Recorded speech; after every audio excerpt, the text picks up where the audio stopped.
The president's visit follows the arrest of more than 170 suspected members of MS-13 in Suffolk County alone since September. Joining me now, Suffolk County Sheriff Vincent DeMarco, who was at the president's speech, and Ali Noorani, executive director of the National Immigration Forum and the author of There Goes the Neighborhood. Speaking of There Goes the Neighborhood, tell me what you think, Ali, about what happened in Portland, because that place is a sanctuary city, and this criminal illegal alien felon was deported 20 times and was allowed to have refuge in that city and wreak havoc on innocent victims. What do you have to say about that scene? Well, I mean, first of all, I want to express my admiration for the law enforcement community. We respect, have great admiration, are incredibly grateful for law enforcement officers across the country. That's number one. Number two, I do not, and as an organization, we do not want to live in any sanctuary city. Rather, we want to live in safe cities where a cop on the corner can do their job in terms of serving and protecting the entirety of their community. So somebody like Martinez, they should not be in this nation, full stop. They should be removed, and they should never be allowed to return.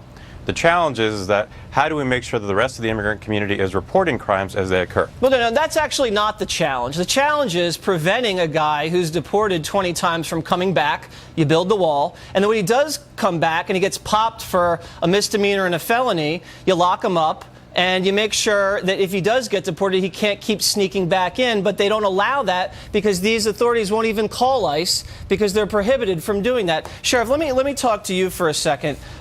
President Trump out in Suffolk County today really launching a nationwide crackdown on MS-13. Tell us why it's so important to hunt down these criminals. Well, as you said before, just the brutality of MS-13. They are going up close and personal to the victims with machetes and baseball bats and hacking them up, bashing their brains out of their head with baseball bats. And that's not an exaggeration. That's what we're seeing here on Long Island. We've had 17 victims of MS-13 in a year and a half. It's brutal, it's disgusting, and as President Trump had said, they're animals. They are. And Ali, I mean, they prey on Hispanic Americans. They prey on young, teenage Hispanic Americans in these neighborhoods that don't speak a lot of English, and they're the ones that are the victims of MS-13. So when the president comes out and announces this nationwide crackdown, that has to be something you could support. Am I not being accurate? No, you're absolutely right, Jesse. I mean, MS-13 focuses on the immigrant community. Now, what I'm getting at here is that the immigrant community, at this point, when they are going to Immigration and Customs Enforcement and checking in if they're undocumented, or if, in certain counties, there is very close collaboration between local law enforcement and federal immigration authorities.